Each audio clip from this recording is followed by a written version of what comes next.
ছেলে বললো, বাবা তুমি গেটের সামনে যেও না। তাহলে কেন? বলে ঝুরঝুর ঝুরঝুর করে পড়ছে। বলে আমি ওপরে গেছি, চোখের সামনেই।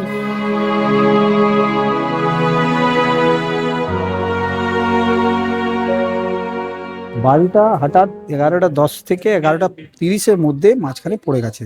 পুরো ভেঙে আমার গেটটাই তো পুরো ব্লক হয়ে গেছে, মেন গেটটা।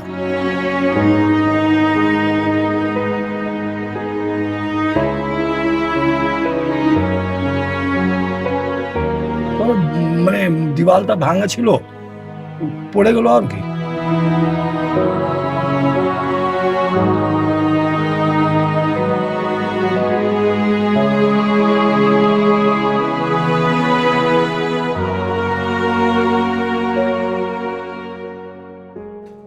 মঙ্গলবার সকাল থেকেই শহর কলকাতার একের পর এক বাড়ি ভেঙে পড়ার খবর সামনে আসছে। সকালবেলায় আমরা যে খবর পেয়েছিলাম, জোড়াবাগান এলাকায় বাড়ি ভেঙে পড়েছিল। ঠিক কিছুক্ষণ পর সকাল 11টা থেকে 12টার দিকে যে খবর পেলাম, বাড়ি ভেঙে পড়লো বড় বাজার এলাকায় শিকদার লেন। সেই শিকদার লেনে আমি এই মুহূর্তে রয়েছি এবং সেখানে তিনতলা একটি বাড়ি, ব্রিটিশ আমলের বাড়ি, সেই বাড়ি ভেঙে পড়েছে এমনটাই কিন্তু আমরা জানতে পারছি। এবং সেই বাড়িতে সে সময় 6 জন ছিলেন, তাদেরকে উদ্ধার করে নিয়ে আসা হয়েছে। এই মুহূর্তে যারা বিপর্যয় মোকাবিলায় তারা রয়েছেন এবং বাড়ি যে ধ্বংসাবশেষ, যে বাড়ি ইট থেকে শুরু করে বিভিন্ন জিনিস ভেঙে পড়েছে, সেগুলি পরিষ্কার করে তোলার চেষ্টা চলছে। কি বলছেন স্থানীয় থেকে শুরু করে বাড়ির সদস্য, সরাসরি আপনাদেরকে শোনাবো। বাড়িতে আপনি থাকতেন? হ্যাঁ, কত বছরের বাড়ি এটা? এটা মোটামুটি ধরো 200 বছর। আরে এই অবস্থায় কতদিন ধরে রয়েছে? এটা আমাদের জন্ম থেকেই আছে। অবস্থাতেই মানে আমরা বাপ ঠাকুরদারা বাবারা থাকতেই এটা জন্ম থেকে। এটা হচ্ছে আমাদের বাড়িটা হচ্ছে দেবত্ব ট্রাস্ট। কাকারা আছে, আমরা আছি, কাকার ছেলেরা রয়েছে। কতজন থাকতেন? আপাতত এখন যারা ছিল তারা মোটামুটি চলে গেছে। এখন কাকার মধ্যে আমরা 7 জন আছি। আমরা 3 জন, আর আমার কাকারা 3 জন, আর আমার ছোট ভাইয়ের বউ, 7 জন আছি। তিনতলা বাড়ি। হ্যাঁ, আপনি ছিলেন সেই সময় যখন ঘটনাটি ঘটে? আমি তো কি আর বলবো, আমি তো বাড়ি তো পুরনো হয়ে গেছে, রোজই গলিতে রাবিশ পড়ে। তা আমি রোজই পরিষ্কার করে দিই। আমার পাশের বাড়ির লোক বলছে, মামা তুমি দেখো দেখো জিনিসটা দেখো। আমি কি দেখবো বল, আমার বয়স হয়েছে, আমি একা, আমার তরফে আমি একা, কি দেখবো? দেখতে তো পাচ্ছি, ওকে প্রেশার দিস না আর। হ্যাঁ, তারপর একজন কর্পোরেশনের লোক এলো, ওকে নিয়ে দেখালাম, বলে ঝন্টুদা মানে খুব বাড়ির কন্ডিশন খারাপ, কিন্তু এই বিপজ্জনক বাড়িতে থাকতেন আপনারা? আর উপায় নেই তো, কি করবো, কোনো উপায় নেই। তরফ থেকে নোটিশ দেয়নি কখনো? না, এর আগে কোনো নোটিশ ফোটিস কিছু দেওয়া নেই না। তারপরে এখন সকালবেলায় উঠেছি, দেখলাম রাবিশ পড়ে ঝাড়পাত দিয়ে। তা আমি বেরিয়ে বাজার গেছি, বাজার থেকে এসে ছেলে বললো, বাবা তুমি গেটের সামনে যেও না। তাহলে কেন? বলে ঝুরঝুর ঝুরঝুর করে পড়ছে। আমি আবার ওপর থেকে নেমে এসে দেখলাম আমার পোর্শনে কিছু হয়নি। আমার পোর্শনে যে ঘরটা আছে ওই পোর্শনটা ঠিক আছে। ঠিক আছে মানে কি, এখন তো বেঠিক ধরতে গেলে। বলে আমি ওপরে গেছি, চোখের সামনেই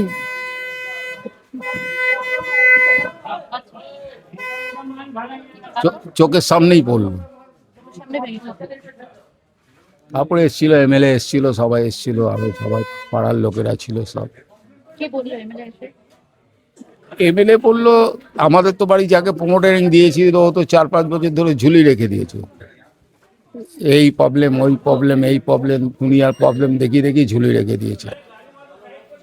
এখন এমএলএ এলো, এমএলএর সঙ্গে আমাদের রিলেশন ভালো আছে। বললো আগে রাবিশটা সাফ পরিষ্কার হোক, তোমাদের একটা জায়গায় শিফটিং দিচ্ছি 10-15 দিনের জন্য, ওখানে গিয়ে তোমরা থাকো, খাওয়া দাওয়া থাকার ব্যবস্থা সব করে দেবো। তারপর বললো মানে কর্পোরেশন যাবতীয় যা কাজ আমি করে দেবো। এবার প্রমোটার আসবে, সে তো ফোন করে করে করে সে আর আসে নাকি, সে এলে তো মার খাবে তো। দাদা কি হয়েছিল? ये बिल्डिंग गिरा और क्या हुआ? কি করে কি দেখলেন আপনি প্রথমে? তবে মানে দিওয়ালটা ভাঙা ছিল, পড়ে গেল আর কি। হঠাৎ কটার সময় এটা হয়? এ হলো 12টার সময়। আজকে 12টার সময়। 8টা 12 আর কি বাড়িটাতে লোকজন ছিল? হ্যাঁ লোকজন ছিল তো, কতজন ছিল লোকজন? মনে 5টা। 5 জন 4-5 জন ছিল। আচ্ছা। মানে কি আগে থেকে এরকম অবস্থায় ছিল হ্যাঁ আগে, বাড়িটা? হ্যাঁ আগে ছিল। কত বছর পুরনো বাড়ি হবে এটা? ও তো বলতে পারবো না আমি, আপনার পাশেই বাড়ি? বলতে পারবো না। কতলা বাড়ি ছিল দাদা এটা, যেটা ভেঙে? 3টা। 3 তলা। আপনার বাড়ির উপরেই তো পড়েছে কিছুটা অংশ? হ্যাঁ এইটাই তো আমার বাড়ি, এটা আছে। আচ্ছা, তারপর কি জানালেন প্রশাসনকে? হ্যাঁ বললো, আমি তো চলে গেলাম, আমি এখানে তো ছিল না, হুম। আমি ডিউটি চলে গেলাম, এখনই আসলাম আমি। আচ্ছা, তারপর আপনি ছিলেন না? না আর বাড়িতে যারা ছিলেন তাদেরকে কি আপনি বের করলেন, উদ্ধার করলেন? না না না, আমি চলে গেলাম, ডিউটি বললাম তো, ডিউটি চলে গেলাম আমি। ওই বাচ্চা আনতে গেলাম স্কুলে, আর ছিলাম না আমি, এখনই আসলাম। এক্ষুনি এলেন? হ্যাঁ এখনই, আর কিছু। এই পরিবারে কে কে রয়েছে, এই যে পরিবারটা বাড়িটা ভেঙেছে?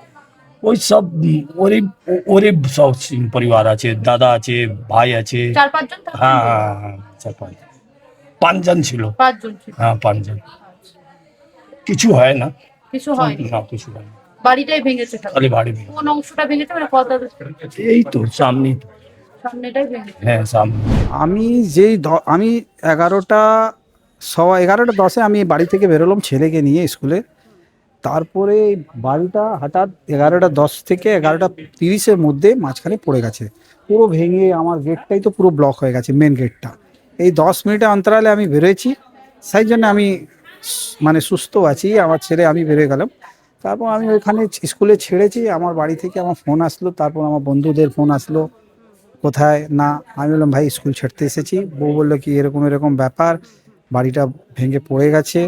আমি সঙ্গে সঙ্গে জিজ্ঞেস করছি কোনো ক্যাজুয়ালিটি বা কাউকে কিছু হয়নি তো? বললাম না এরকম কোনো কিছু হয়নি। এটাই এই ভা- পরিবারে কতজন থাকতেন? এই পরিবার বাড়িতে তো অনেকজন আগে ছিল, কিন্তু এখন মোট 6-7 জনই আছে বাড়ির মধ্যে। তার মধ্যে 6 জন সেই মুহূর্তে মানে বাড়ি থেকে রেস্কিউ করা হলো। কারা রেস্কিউ করলেন? পাড়া ছেলে, আগে তো সব থেকে আগে পাড়া ছেলে, আমরা বন্ধু বান্ধব এসে গেলাম। তারপর ক্যালকাটা পুলিশে ডিজাস্টার টিম এসে ওরা পেছন থেকে মিলেমিশে সব বহু পুরনো বাড়ি, কোনো রকম কোনো বিজ্ঞাপন দেওয়া হয়েছে আমার পুরসভার তরফ থেকে? পুরসভা থেকে কোনো বিজ্ঞাপন দেওয়া হয়নি এর মধ্যে। পুরনো বাড়ি হিসেবে কোনো কিছু দেওয়া হয়নি? দেওয়া নেই, কিন্তু বাড়িটা মোট 150 বছর কাছাকাছি পুরনো আছে। আর এই 20-22 বছর ধরে একদম মানে বাড়ির হালাতটা একদম জর্জর হয়ে গেছে। আচ্ছা, তার মধ্যেই থাকতেন সকলে? থাকছিল কেন, ওদের কাছে কোনো অপশন নেই, বিকল্প নেই, সেই জন্য এরা থাকে। আরও ভালো ভালো খবর দেখতে সাবস্ক্রাইব করুন বাংলা হান্টের ইউটিউব চ্যানেল। বাংলা হান্টের আরও খবর দেখতে নজর রাখুন। বাংলা খবর মানেই বাংলা হান্ট।